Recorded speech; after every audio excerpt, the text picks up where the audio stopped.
No why, 73. Why did Sherem die? 왜 시렘은 죽었는가? Post contributed by Scripture Central.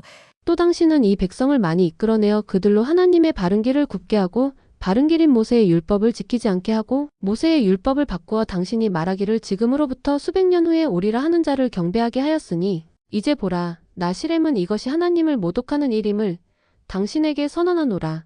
이는 아무도 그러한 것들을 알지 못함이니 사람이 장차올 일을 말할 수 없음이니라 하였나니 이러한 모양으로 시렘이 참으로 나를 대적하였느니라. 야곱서 7장 7절.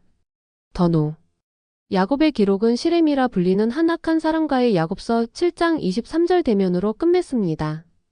그는 그리스도의 교리를 무너뜨리려 야곱서 7장 2절 하여 사람들에게 아첨하는 많은 말을 전파했습니다.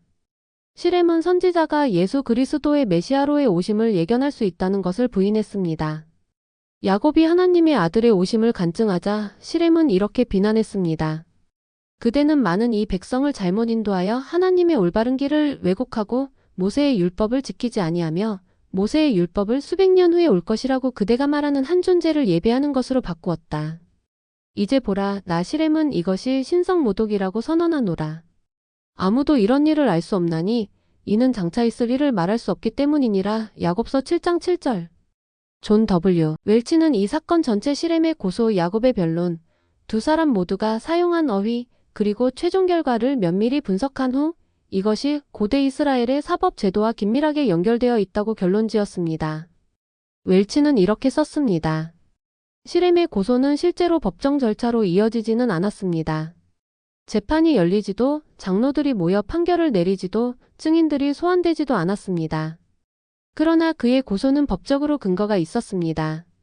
그의 주장은 그리스도의 교리를 이해하거나 받아들이지 못한 고대 이스라엘 사람이라면 누구든 직면했을 법한 여러 중대한 법적 쟁점에서 비롯되었습니다. 왜 시렘은 죽었는가? 구체적으로 시렘은 모세 율법에 따른 사형제 3가지로 야곱을 고소한 것으로 보입니다. 공개적 배도의 선동, 신성모독, 거짓 예언. 이것은 야곱서 7장 7절에서 시렘이 야곱을 많은 이 백성을 잘못 인도한 배도, 신성모독, 사람은 장차 있을 일을 말할 수 없음 거짓 예언이라고 고소한 데서 확인됩니다. 웰치는 시렘의 주장을 곧이곧대로 받아들이면 그는 리아이와 니파이의 시언을 통해 주어진 메시아적 계시를 거부한 것이며 메시아에 대한 기대 없이 모세의 율법에만 기반한 체계를 선호한 것이라고 설명했습니다. 그러나 야곱은 성경에 근거한 논리적 변증과 야곱서 7장 10, 11절 자신의 선지자적 간증으로 야곱서 7장 12절 그의 모든 말을 논박 야곱서 7장 8절 하였습니다. 시렘이 표징을 요구하자 야곱서 7장 13절 결국 그는 자신의 죄를 깨닫고 하나님께 잘못을 고백한 후 숨을 거두었습니다. 야곱서 7장 17에서 20절. 더 Y. 오늘날 독자는 시렘의 운명을 부당하게 느낄 수도 있습니다. 그는 결국 야곱이 옳음을 인정하고 회개한 듯 보이기 때문입니다. 그러나 웰치는 이 결과가 고대 이스라엘의 법적 관점에서 보면 이해 가능하다고 설명합니다. 시렘은 거짓 고발자 곧 거짓 증인으로 드러났습니다. 그는 야곱에게 치명적 판결을 내릴 수도 있는 3가지 중죄를 고소했으나 모두 허위로 밝혀졌습니다. 신명기 19장 16에서 21절에 따르면 어떤 사람이 다른 사람에게 불의한 증언을 하려고 일어나거든 16절 그러한 거짓 증언자는 가차없이 벌을 받아야 했습니다. 시렘 자신도 자신의 죄가 얼마나 중대한지 인정했습니다.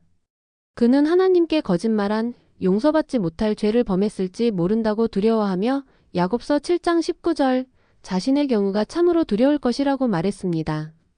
이런 경우 히브리 율법은 범인이 잘못을 고백하도록 권하되 최종 심판은 하나님께 맡길 수 있었습니다. 시렘이 야곱을 고소한 제목은 모두 사형에 해당했기에 고대적 관점에서는 그가 동일한 처벌을 받게 된 것도 일리가 있었습니다. 웰치는 시렘의 죄는 사소한 것이 아니었습니다. 고대 근동 법률에서 위증 곧 선서하에 거짓 증언을 하거나 고소를 입증하지 못하는 경우는 엄격히 처벌되었습니다. 라고 말했습니다. 시렘과 야곱의 대조는 불의한 판단과 의로운 판단의 모범을 각각 보여줍니다. 시렘의 경우 다툼과 지나친 확신, 주의 종에 대한 무례가 불의한 판단의 본질이었고 야곱은 인내와 신실함으로 이를 견뎌내어 하나님의 공의가 드러나게 했습니다.